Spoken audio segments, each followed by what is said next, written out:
हे प्रश्न परीक्षेमध्ये वारंवार विचारले गेलेले आहेत. प्रश्न आपण पाहूयात.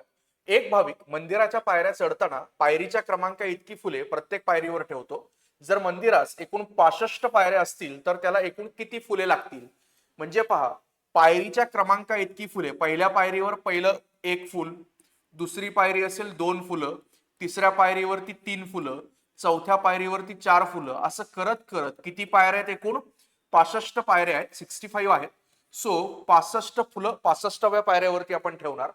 मग या सगळ्यांची बेरीज आपल्याला पाहिजे आणि ह्या काय आहेत तर क्रमवार नैसर्गिक संख्या आहेत ना, 1 पासून पुढे सुरू होणाऱ्या.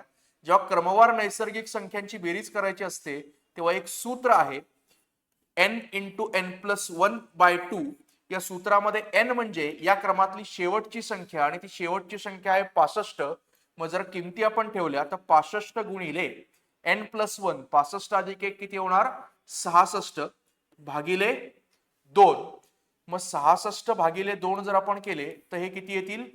33 येतील. आणि 65 गुणिले 33 तुमचं फायनल आन्सर ते येईल 2145.